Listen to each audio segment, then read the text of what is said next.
Yeah. And this tree would actually be almost overgrowing half the house now if it was still here. Yeah. What that road that we were on, that's actually the dike that they built after the 48 flood.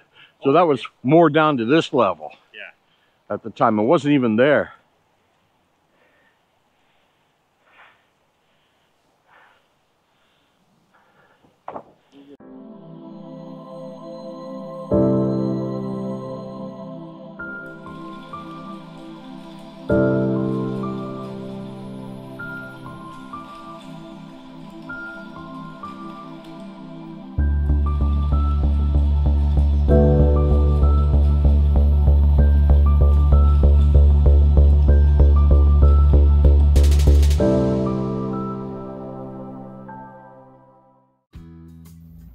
So today I'm in for a bit of a treat.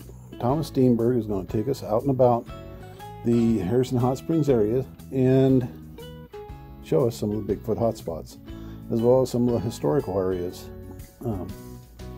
that he's investigated over the years.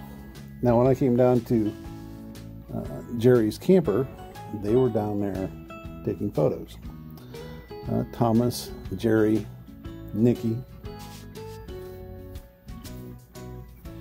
Got a couple photos in, enjoying each other's company and creating memories. Then Brent hopped in and took some memories as well. Pretty good crew. And so I decided that I had to have some memories as well. So when nobody was watching, I snuck up behind Thomas and Jerry and triggered my camera remotely.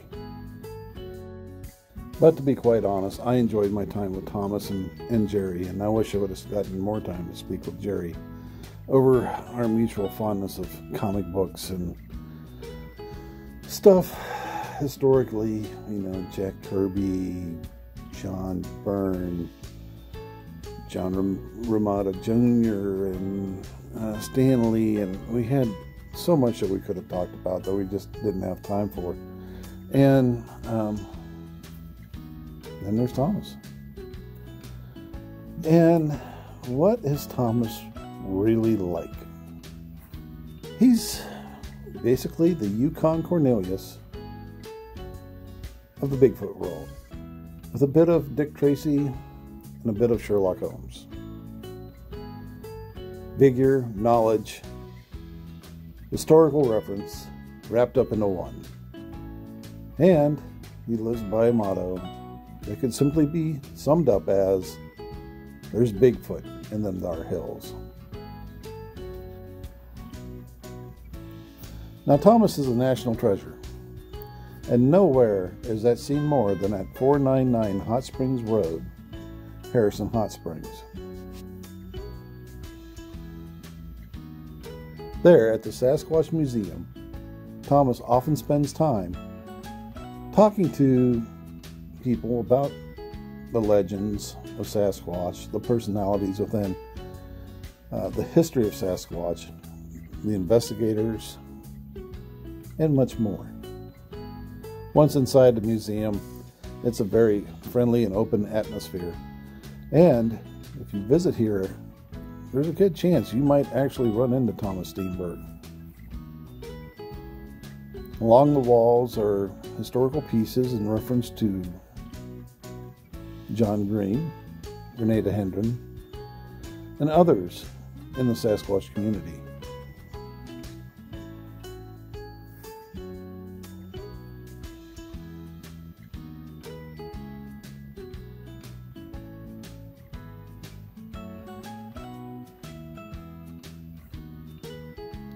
And then there's John Green's first generation copy of the Patterson-Gimlin film.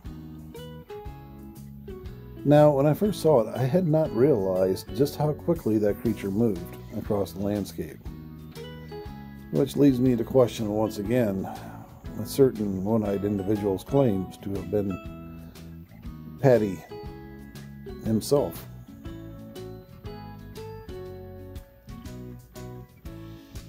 But still, you know, over 50 years, the film has not been fully debunked, and it has been cared for, And the mystery is still out there. And from there we went outside and was explained a little bit more about the beauty of the area and how, like, this mountain here had been on fire the previous year and how quickly it had recovered. These houses, they've just been built in the last 10 to 15 years. That used to be all bush. The town of Harrison Hot Springs has doubled in size since 2000. Population. None of these were here. It was all forest.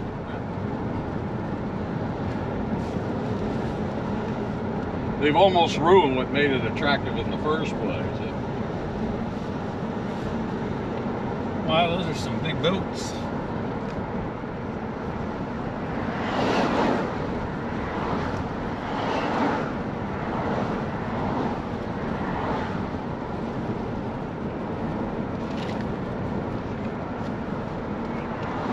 I like the fact they put a new statue up at Bigfoot Campgrounds here, because the old one got hit by a truck. The one that's on the cover of my book, Search of Giants, he got hit by a truck and got wiped out.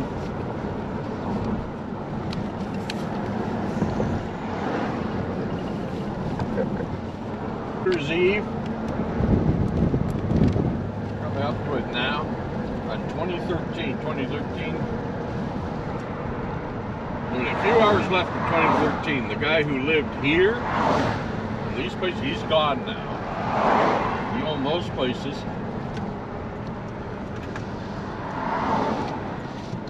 He went out early in the morning on the 31st, New Year's Eve of December, and saw what he believed to be a Sasquatch standing right up there by that power pole, swaying back and forth, right up there.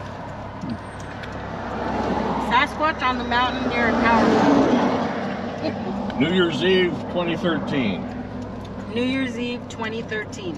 They're probably thinking, wow, right now? Oh shit, I have to have it on. I have to have it on first.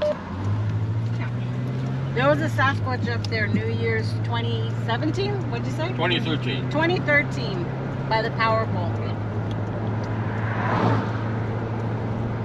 The guy was pretty convincing. It was in, he was South African by birth. He liked to go out and shoot a rabbit till the 22 in the early hours of the morning.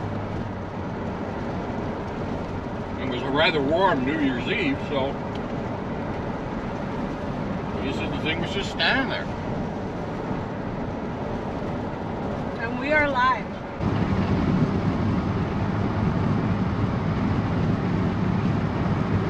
Now, in 41, the road wasn't here. It stopped there at the bridge at the creek, the old dirt road. All they had was the railway.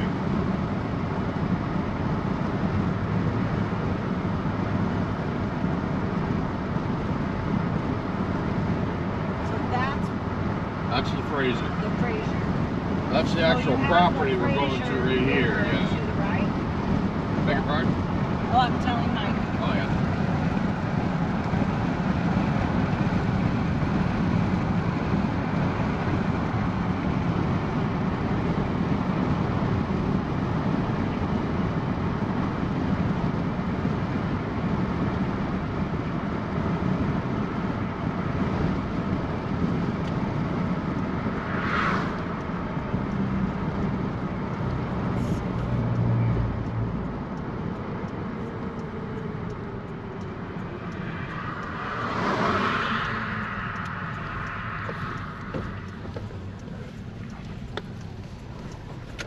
Should be able to see the old fence along there, right?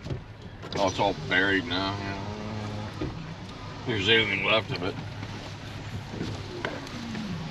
We'll stop on the way out. Okay, yeah. To better understand Ruby Ridge and the Chapman family incident, you're probably going to need a little bit of background here before Thomas starts explaining some more.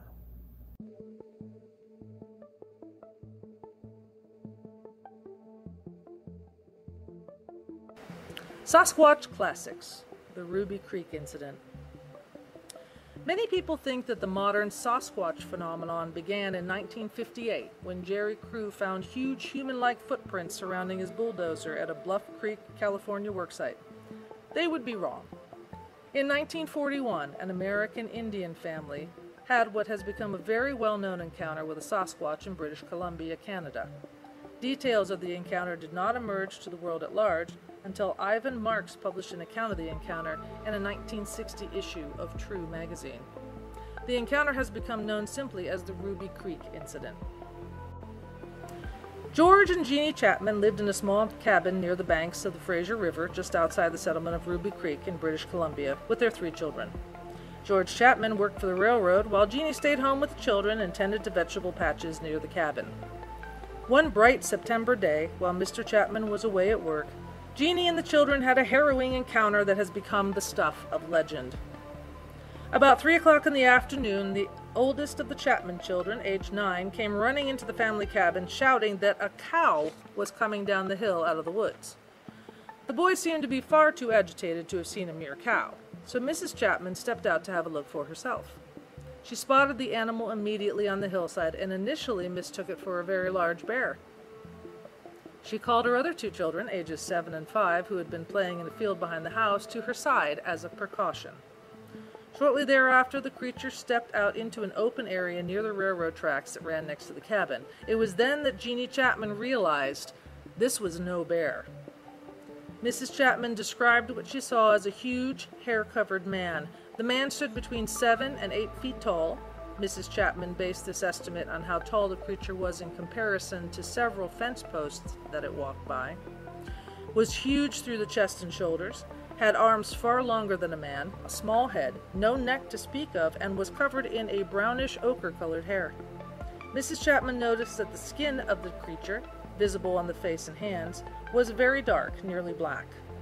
No genitalia were visible, as the creature's groin area was covered by long hair. However, no prominent breasts were present, so Mrs. Chapman assumed the animal was a male. The detailed description provided by Jeannie Chapman is really amazing. It is perhaps rivaled only by the physical description of Sasquatch anatomy given by William Rowe and Albert Ostman. She had ample time to observe the creature as it advanced along the railroad track straight toward her. In her words, she had, quote, much too much time to look at it. This is a direct result of Mrs. Chapman holding her ground and staying between her children and the advancing animal. As the Sasquatch continued to shamble toward her cabin, Mrs. Chapman sent her oldest boy into the house to retrieve a blanket. He returned with it quickly and handed it to his mother, who then spread the blanket out and held it in front of her. She instructed her children to stay behind the blanket and out of the line of sight of the creature. It was while holding the blanket in this manner that Jeannie Chapman backed quickly away from the advancing Sasquatch and her cabin. The family retreated across a small field until they reached the banks of the river. At this point, the family turned and ran downstream toward the settlement of Ruby Creek. When asked why she covered the children in this manner, Jeannie Chapman gave a simple and very logical answer, quote, I used the blanket because I thought it was after one of the kids, and so might go into the house looking for them instead of following me. Mrs. Chapman's theory seemed to hold true, as the animal did enter the cabin instead of pursuing the family. Whether it was really after one of the children is subject to speculation. What is known is that the house was ransacked. The Sasquatch left the cabin at some point and moved on to an old outhouse-style structure that was being used as a storage shed and pantry. The door, which had been reinforced to discourage bears, was smashed open and the contents of the small building scattered about. Incredibly, a sealed 55-gallon barrel of dried fish had been removed from the outhouse and ripped open. Some of the fish seemed to have been partially eaten, while the rest, along with the remnants of the barrel, were scattered on the ground. Roughly 2 hours later, George Chapman returned home from work. He was greeted by the sight of his wide-open, ransacked cabin, a smashed storage building, and giant human-like footprints in the soft soil around his cabin. Chapman realized immediately this was the work of one of the wild men of the woods that he had heard tales of as a youth.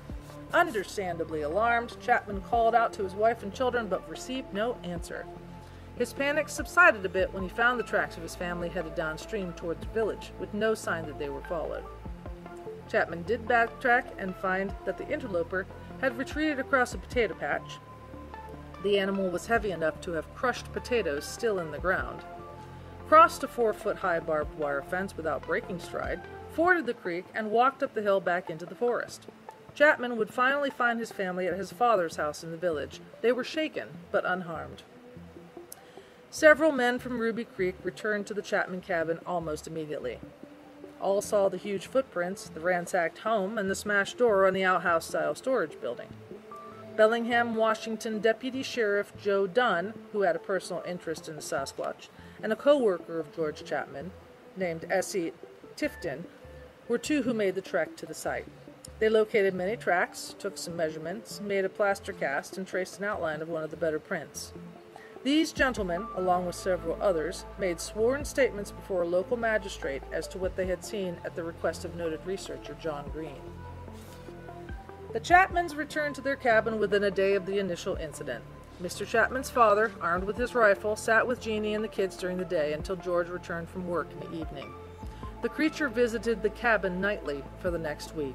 It did not touch the cabin or the storage building, but left huge footprints and did make some strange noises. The couple related their experiences to Ivan Marks. Quote, "It made an awful funny noise," said Jeannie Chapman. Marks would go on to write, "I asked her if she could imitate this noise for me, but it was her husband who did so, saying that he heard it at night twice during the week after the first incident.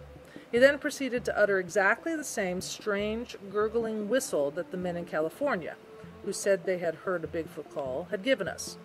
This is a sound I cannot produce in print, but I can assure you that it is unlike anything I have ever heard given by man or beast anywhere in the world. To me, this information is of the greatest significance.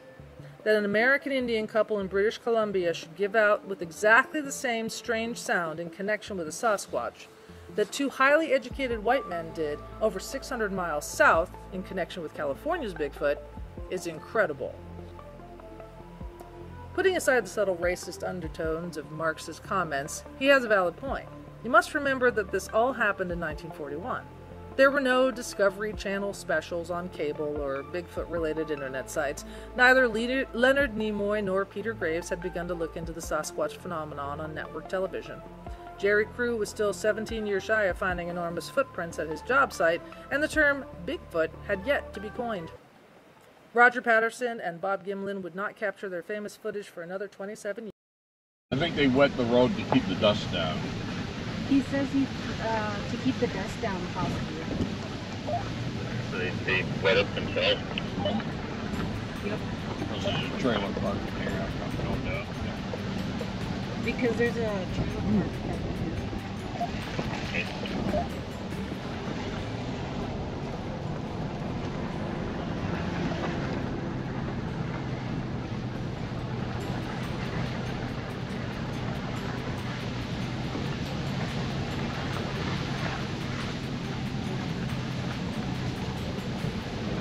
Oh, by the way, in 41, this road was not here. We're actually on top of the dike that was built after the 48 flood.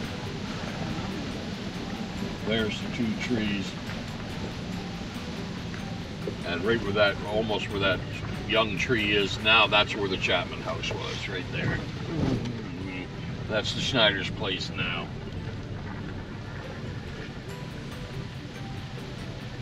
There's the infamous trees. Yeah, I'm gonna back into here. We'll stop right up here, and this way you get the view. Yeah. That's a new trailer park. That wasn't there just a year ago.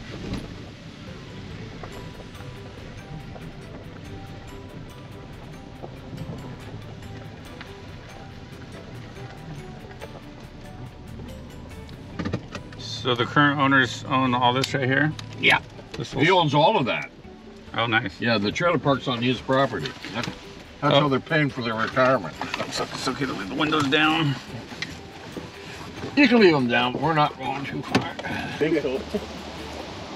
That's it. The Chapman cabin was pretty well just like in between that new growing small tree and the big tree in behind it. Matter of fact, the big tree would be overgrown it now. See, that's the picture that was taken in 57. We're basically standing on this spot right now, right here where John Green took that picture in 57. Right. That's the way into the cemetery. Yeah, the old First Nation cemetery in this area. We are actually on top of the dike. what caused the house to really be abandoned in 1948 was the last big flood of the Fraser River. Everything you see was about 3 feet underwater. Yeah. All half the bodies in the old cemetery were just internally went floating downstream. It was a real mess. Yeah. Yeah. And you can see like the mountains, and that mountain right there is right there. With the trees there. That's that mountain right there. Right. And you can see, we can get around the other side. That peak right there, the rocks are all the same. Yeah. Those peaks are here, you'd be able to see them with the, weren't so leafy trees right now. But the Chapman house was basically right there on the right-hand side. Matter of fact, that tree would be overgrowing it now if it was still there. Yeah. Yeah. When was the new house built? The new house was built in 93. Okay. Yeah. That's the Schneiders. That's where they live now. Yeah. It's too bad there wasn't something of that house left, eh? Just a little. Oh yeah, there's not somewhere even a nail. I first came here like 1981. When I first brought Bill Miller here, it was like a big wall, and there used to be a fence all along here too, like a barbed wire fence. Oh yeah. And the place was being overrun by Ted Cat. Okay, you're standing under the tree, one of the big trees, of the Chapman house, of the famous classic tale from 1941. As John Green photographed this area. We're right underneath this tree right now in 1957. That shovel handle there is George Chapman's shovel, which he just laid to rest in between the V, which is now about 18 feet up, between the two growing stems of the Siamese twin tree here. And slowly through the decades, it engulfed the shovel and grew up with it. So that shovel was probably in that place when this incident occurred in 41, and it's been there ever since. The Chapman house was just a little bit off to our left here, just beyond the second tree, which is also a Siamese twin tree.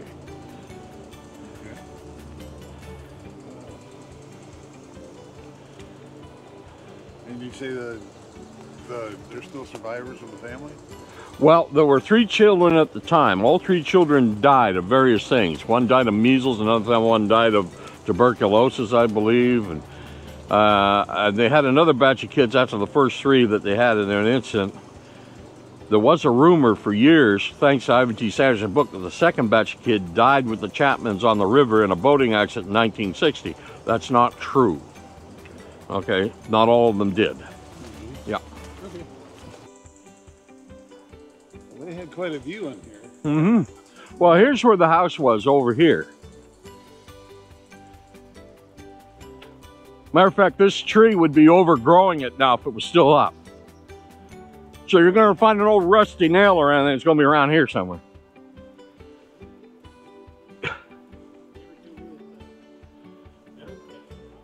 Huh? Anybody ever go through here with a memory stick? No, not really.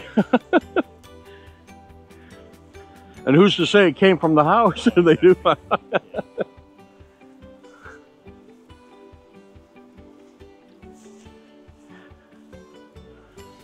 See, it'd be right here, sort of in between that tree and this one, because this one's grown up in the last 10 years. It's amazing how fast it grows. Yeah. I got pictures of this property, and that thing was just a sprout. Yeah. And this tree would actually be almost overgrowing half the house now if it was still here. What that road that we were on, that's actually the dike that they built after the 48 flood. So that was more down to this level at the time. It wasn't even there.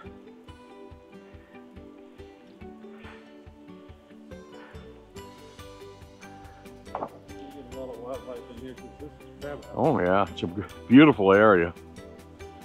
What a great piece of property. And the Schneiders, to help pay for their retirement, the second half of their property they turned into a mobile home park. Yeah, very good idea. Yeah. Constant source of income right there. Yeah.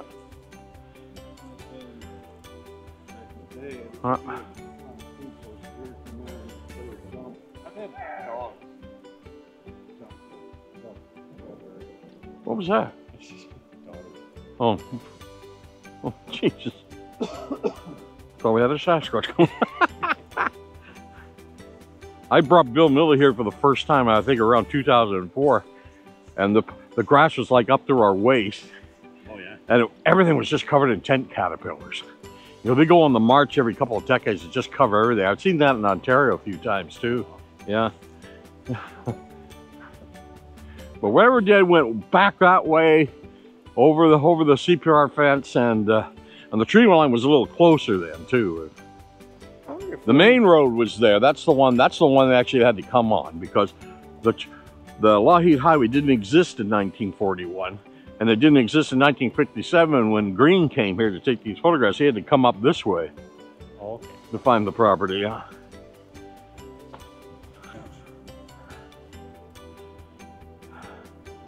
We definitely had a view to wake up to. And you see that? You can tell. See that mountain right there beyond those trees? That one? Yeah. That's that one. Yeah.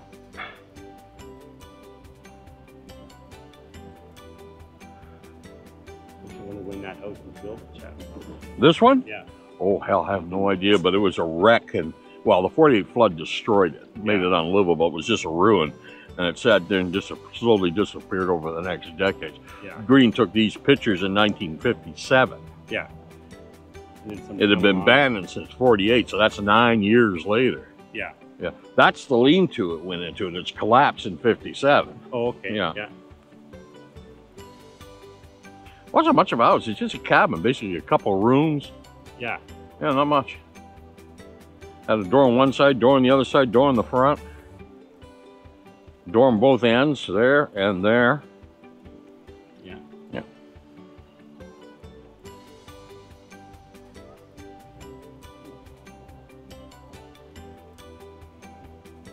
They were probably original. But you can tell where this picture was taken that Green took. We were basically where our cars are. Yeah. Except it was lowered down because the dike didn't exist. Yeah, that's right. Yeah. Family original settlers in the area? Well, this is all part of that First Nation, that buildings we saw on the left. This is part of the reserve. Long time to see this spot, didn't you? Yes. You know, you're only about the 20th person I've brought here. So yeah. I haven't brought too many people.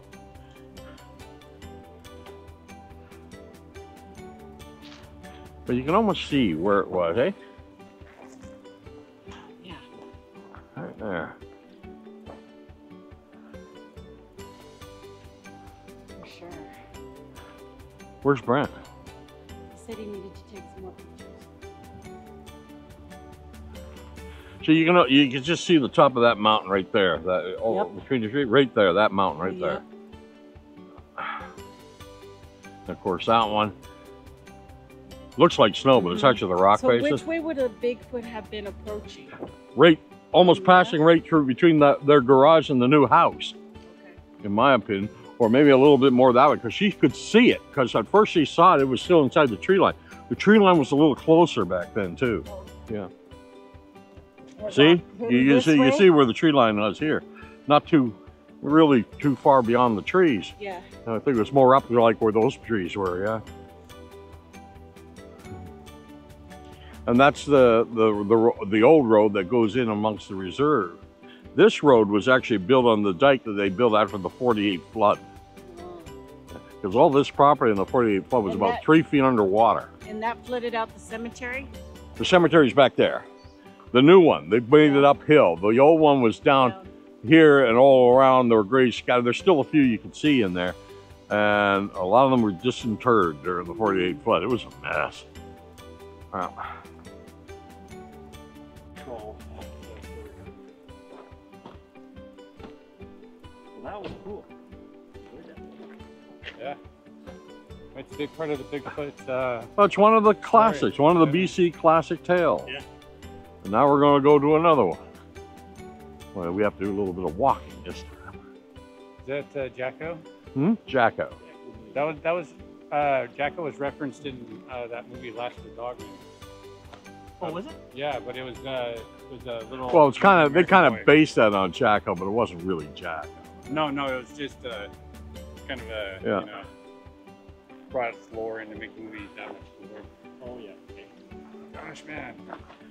You waited so long, Nick. Any questions? What do you want to ask? Anything about this place? Want to take more pictures?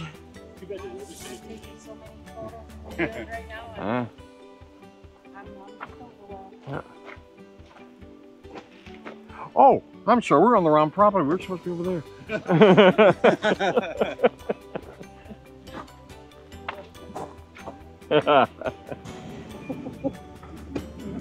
Yeah, I would have to say between Ontario and British Columbia, bug-wise, British Columbia rules. Oh yeah, Ontario, you get eaten alive. I mean, we go through in Ontario in the springtime called black fly season. It's you literally get carried away. They're like black clouds of them. There's a film on the lakes, at least a half an inch thick, and fish eating real good. Yeah. We used to brush them off our porch at Lake St. Peter and with a push broom. That's what we went up there. And then around the end of May, the black flies have a sudden die-off. And it's just horse flies and mosquitoes after that.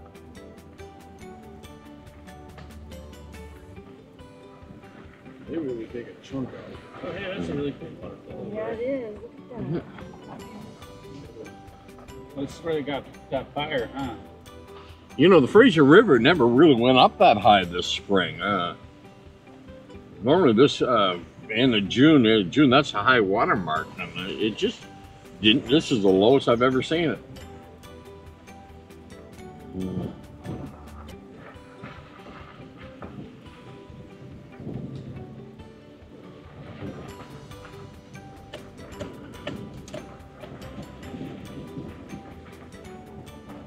So with the population increase over the years, Thomas, would you say that sighting trends have been going up or going down? No, I think they always stay relatively the same. I think a lot of people are lying nowadays. A lot of people are pushing fake stories to keep their blogs going. You know, a lot of people are just making shit up. Yeah. It's like I said I was on Doug Highcheck's show a couple of weeks ago, and he said, I think there's 100 reports. I said, yeah, there are 100 reports with only 15 sightings.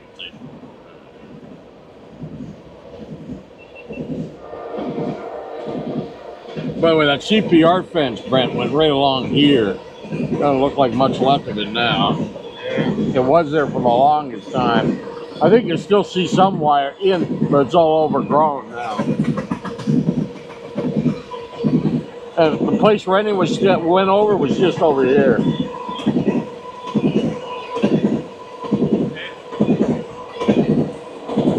Can you see these hills in the background?